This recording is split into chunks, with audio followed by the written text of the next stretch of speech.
और बात अब दिल्ली एनसीआर में जारी प्रदूषण की करते हैं, क्योंकि दिल्ली एनसीआर की हवा लगातार जहरीली बनी हुई है। दिल्ली में हवा बेहद खराब श्रेणी में बरकरार है और लोगों को ऐसे में सांस लेने में दिक्कतों का सामना करना पड़ रहा है। आनंद विहार में एयर क्वालिटी इंडेक्स की बात करें तो वो 416 दर्ज किया गया है।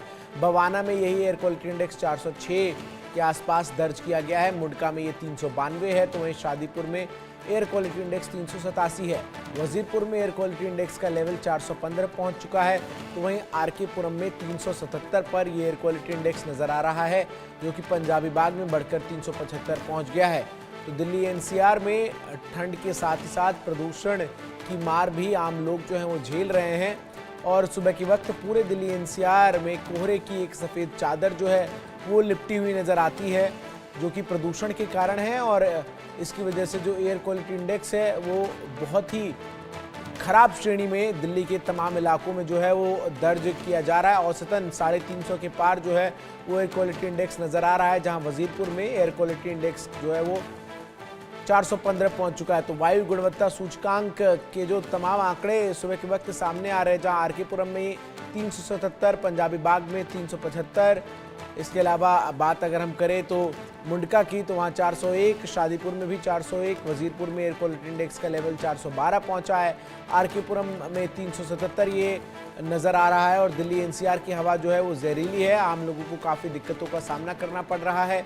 सांस लेने में तकलीफ, आंखों में जलन, सर्दी जुकाम जैसी परेशानियों से लोग इन दिनों जो है वो लगातार पीड़ित नज़र आ रहे हैं और उसकी वजह से लोगों को काफ़ी दिक्कतें महसूस हो रही हैं। अब आइए आपको बताते हैं कि आखिर एयर क्वालिटी इंडेक्स लेवल क्या है। 0 से 50 एयर क्वालिटी जो है वो अच्छी श्रेणी में मानी जाती है, तो वहीं 51 से 100 तक जो एयर क्वालिटी है वो ठीक श्रेणी में दर्ज की जाती है। वहीं 101 से 150 तक आपको बता दूं कि संवेदनशील लोगों के लिए खराब दर्ज की जाती है और 151 से 200 जो है वो एयर क्वालिटी इंडेक्स बहुत ख़राब श्रेणी में आता है, सभी के लिए ख़राब। और 201 से लेकर 300 एयर क्वालिटी का जो इंडेक्स है वो बेहद ख़राब श्रेणी में आता है। और 301 से 500 के बीच का जो वायु गुणवत्ता सूचकांक है वो खतरनाक स्तर पर आता है, यानी एयर क्वालिटी खतरनाक है, इस बात की तरफ इशारा करता है।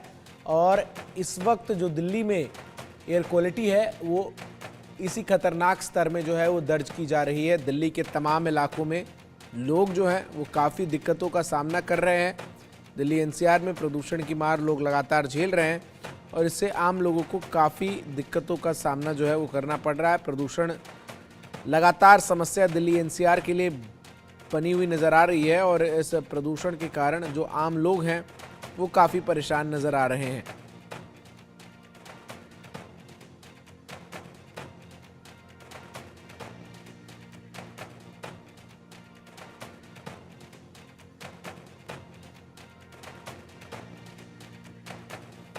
आदित्य कुमार हमारे साथ अधिक अपडेट्स के साथ दिल्ली से इस वक्त जुड़ रहे हैं और अनिल चौधरी हमारे साथ गाजियाबाद से। सबसे पहले मैं आदित्य का ही रुख करता हूं। आदित्य, आप इस वक्त जहां मौजूद हैं, कैसी एयर क्वालिटी इंडेक्स वहां पर नजर आ रही है और क्या कुछ तस्वीरें इस वक्त आप हमें दिखा सकते हैं? जी चंदन, मैं बताऊं आपको कि जिस तरीके से दिल्ली समेत जो पूरे एनसीआर की स्थिति है एयर क्वालिटी इंडेक्स में, उस हिसाब से 2 दिनों पहले तक जो स्थिति थी उससे आज थोड़ी सी बेहतर सुबह हुई है। जो सुबह का 6 बजे का डाटा आया है उस हिसाब से जो सबसे ज्यादा अभी आनंद विहार इलाके में देखा गया है, जहां पर 457 के आसपास में एयर क्वालिटी इंडेक्स है। उसके बाद अगर हम बात करें सेंट्रल दिल्ली में, जहां पे मैं मौजूद हूं अभी, वहां पे 350 यानी 315 320 के बीच में एयर क्वालिटी इंडेक्स है। लेकिन मौसम विभाग ने जिस तरीके से कहा है कि आने वाले, क्योंकि जो भी राहत मिलनी थी वो आज से मिल जानी थी, आने वाले 2 दिनों 3 दिनों में और भी स्थिति जो है खराब होने वाली है और एयर क्वालिटी इंडेक्स जो है वो लगातार खराब की श्रेणी में जो है वो हो सकता है। और अभी भी अगर हम बात करें कि अगर सुधार की भी बात करें तो सुधार भी इतना ज्यादा नहीं हुआ है जिससे ये कहा जा सके कि लोगों को राहत मिली है। जहां पर 460 470 के आसपास में एयर क्वालिटी इंडेक्स था, उसके अभी अगर हम देखें तो 450 से 430 आया है। तो इसको बहुत अच्छा सुधार हम नहीं कहेंगे, बस ये हो सकता है कि हवा की रफ्तार जिस तरीके से बढ़ रही है या हवा की रफ्तार जिस तरीके से बदली है उसके हिसाब से एयर क्वालिटी इंडेक्स में सुधार थोड़ा सा देखा गया है। लेकिन आने वाले दिनों में और भी स्थिति खराब होने वाली है। अगर हम और अन्य क्षेत्रों की बात करें दिल्ली की, तो खासतौर से जो पंजाबी बाग का इलाका है, जो द्वारका का इलाका है, या जो रोहिणी का इलाका है, वहां की बात करें तो द्वारका और रोहिणी में भी स्थिति जो है जस की तस बनी हुई है। अगर ओवरऑल पूरी दिल्ली की बात करें तो पूरे दिल्ली में जो स्थिति सबसे खराब श्रेणी में है, यानी कि रेड श्रेणी में जो है एयर क्वालिटी इंडेक्स है।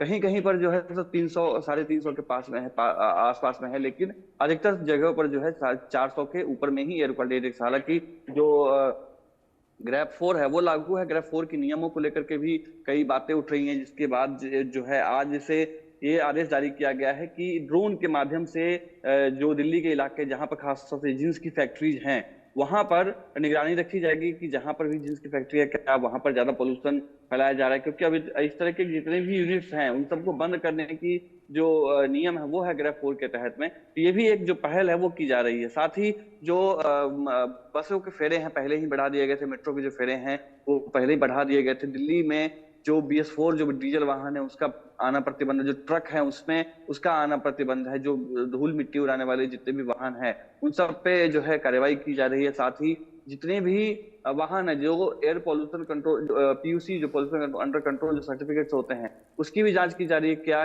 जो वाहन दिल्ली में प्रवेश कर रहे हैं उनकी स्थिति कैसी है, क्या वो ज्यादा प्रदूषण फैला रहे हैं या किस तरह की स्थिति है, इस सब की जो है निगरानी की जा रही है। लेकिन स्थिति जो है वो साफ होती दिखाई नहीं दे रही है जब तक कि एक बारिश की बात जो है, क्योंकि इस समय में बारिश बहुत कम ही देखा जाता है, लेकिन जब तक बारिश ना हो तब तक जो है इस तरीके की जो एयर क्वालिटी इंडेक्स है वो बना रहेगा।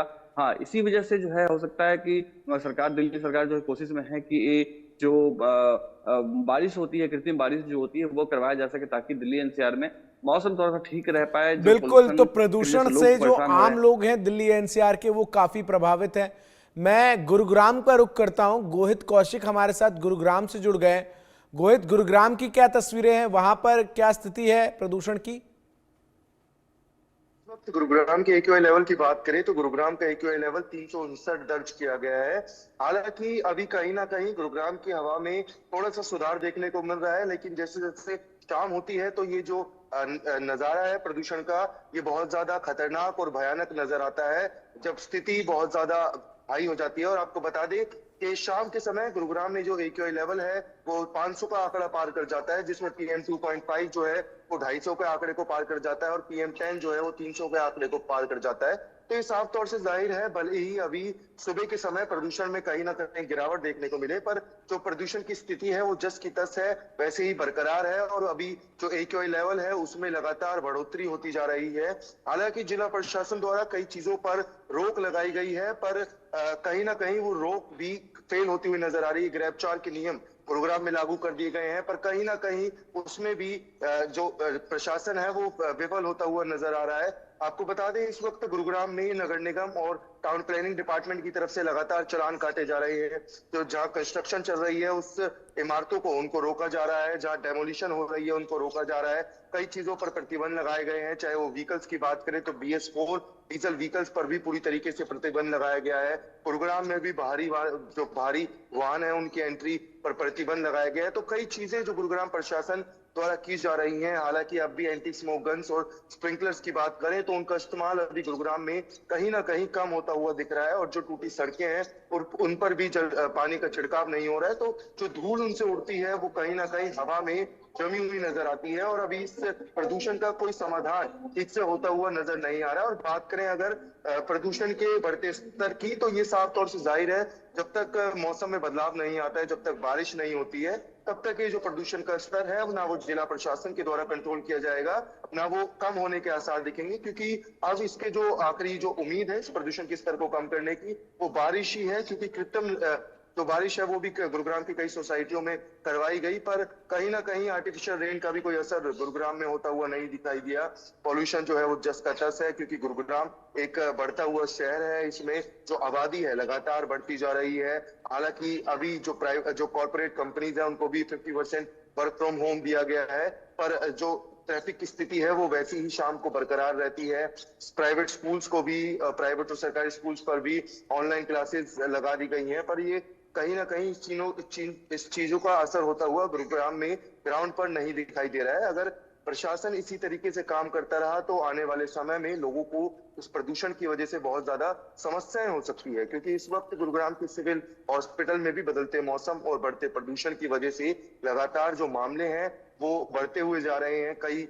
बात करें तो कई दिनों की तो 2400 मामले गुरुग्राम के सिविल हॉस्पिटल में दर्ज किए जा रहे हैं, जिसमें फ्लू के भी पेशेंट्स हैं, वो पेशेंट्स भी हैं जिनको सांस लेने में दिक्कत हो रही है प्रदूषण की वजह से, इसमें वो पेशेंट्स भी हैं जिनकी आंखों में जलन हो रही है। तो ये साफ तौर से जाहिर है कि ये जो प्रदूषण है लोगों को सीधे तौर पर लोगों के स्वास्थ्य पर असर डाल रहा है, लोगों को परेशान करता हुआ ये प्रदूषण नजर आ रहा है। और लोगों को भी यही हिदायत स्वास्थ्य विभाग द्वारा दी जा रही है कि वो ज्यादा से ज्यादा घर में रहें, हो सके तो मास्क का उपयोग करें, मॉर्निंग वॉक्स को अवॉइड करें, क्योंकि मॉर्निंग वॉक करने वाले कुछ लोग ऐसे होते हैं जिनको बीपी की समस्या है, जिनको अस्थमा की समस्या है। तो कहीं ना कहीं हाई बीपी और अस्थमा के पेशेंट्स के लिए जो प्रदूषण है ये बहुत ज्यादा खतरनाक हो सकता है। तो लोगों को भी हिदायत दी जा रही है डॉक्टरों द्वारा, स्वास्थ्य विभाग द्वारा, और कहीं ना कहीं लोगों को भी समझना होगा कि जो प्रदूषण का स्तर है जिस तरीके से बढ़ता जा रहा है तो वो उनके स्वास्थ्य पे बहुत बुरी तरह असर करेगा। तो लोगों को भी समझना होगा, लोगों को भी जिम्मेदारी लेनी होगी और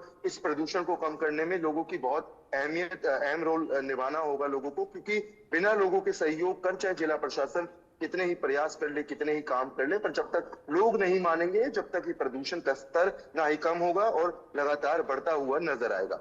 बिल्कुल, अनिल चौधरी भी गाजियाबाद से हमारे साथ तमाम अपडेट्स के साथ जुड़ रहे हैं। अनिल, गाजियाबाद में क्या स्थिति है प्रदूषण की? देखिए, गाजियाबाद के हालात भी बद से बदतर हैं। कई इलाके ऐसे हैं जहां पर AQI जो है 400 के पास पहुंचा हुआ है, जैसे कि दिल्ली से सटा हुआ इलाका लोनी का, वहां पर 400 AQI अभी फिलहाल का दर्ज किया गया है। वसुंधरा की बात करें तो वसुंधरा का भी यही हालात है, 360 एयर क्वालिटी इंडेक्स दर्ज किया गया है। पूरे गाजियाबाद में 300 से लेकर 400 तक के बीच का AQI मापा गया है, जो बेहद खराब श्रेणी में माना जाता है, जिसको लेकर ग्रेफ के नियम पहले से ही लागू हैं। जो गाजियाबाद के जिलाधिकारी जैसे ही ग्रेफ के नियम लागू हुए तो बच्चों के स्वास्थ्य को देखते हुए स्कूल जो है कक्षा 1 से लेकर 12वीं तक के स्कूलों को भी बंद कर दिया गया था। तस्वीरें आपको दिखाएंगे आज की। उस तरीके से गाजियाबाद में आज भी धूप छाई हुई है। ये पॉल्यूशन की वो खतरनाक चादर है जो लोगों को बीमार कर रही है और लोगों की सांसों पर संकट कहीं ना कहीं आ गया है। वहीं दूसरी तस्वीर मैं आपको दिखाना चाहूंगा किस तरीके से, क्योंकि जब ग्रेफ 4 के जब नियम लागू होते हैं तो ये कहा जाता है कि सड़कों पर लगातार छिड़काव होना चाहिए। तो छिड़काव होता तो ये आपको पत्ते दिखाना चाहूंगा मैं। देखिए किस तरीके से धूल जो है बिल्कुल अटी पड़ी है, इसके ऊपर धूल जो है बिल्कुल जमी हुई है।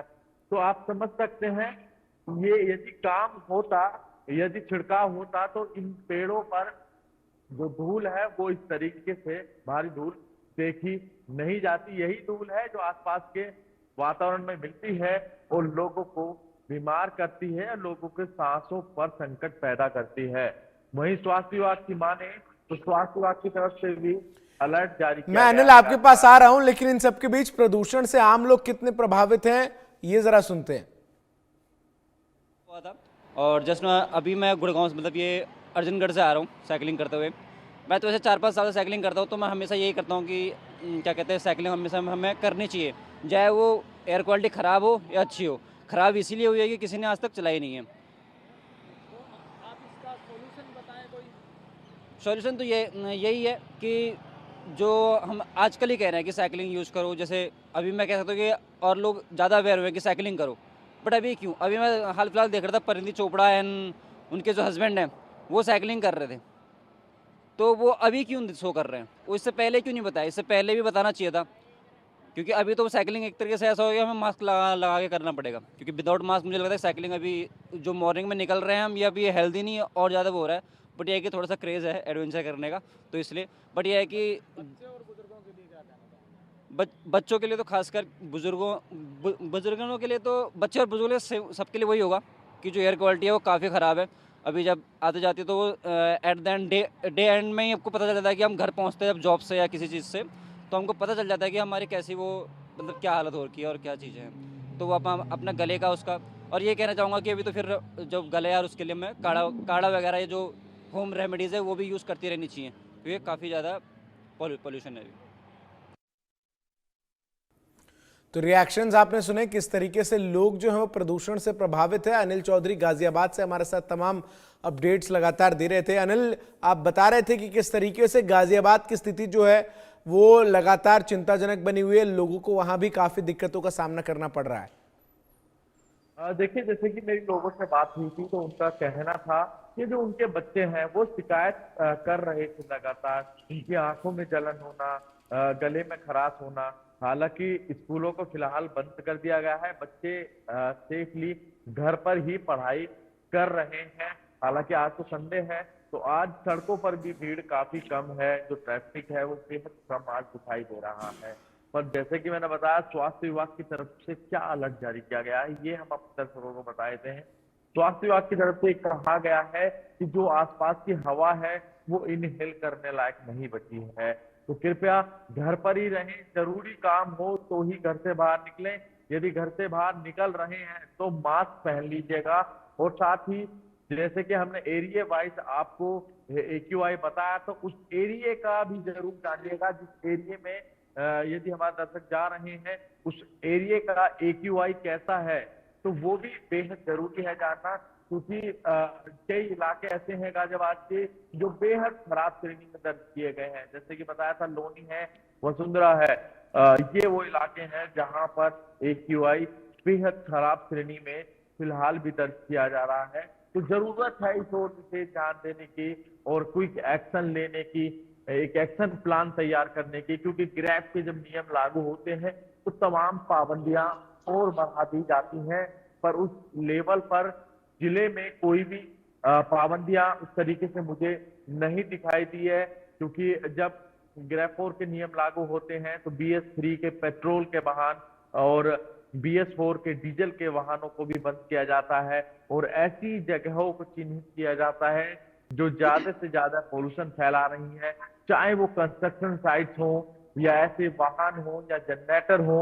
उनको एक टीम बनाकर एक टीम गठित की जाती है, वो जगह जगह जाकर ऐसी जगहों को सील करने का काम करती है। पर फिलहाल गाजियाबाद में मुझे अब तक कोई ऐसा आंकड़ा नहीं दिखाई दिया जो पोल्यूशन बोर्ड हो या गाजियाबाद का जिला प्रशासन द्वारा कोई एक्शन इस तरीके का लिया हो, क्योंकि धड़ल्ले से जो साइट्स हैं कंस्ट्रक्शन की वो भी चल रही हैं।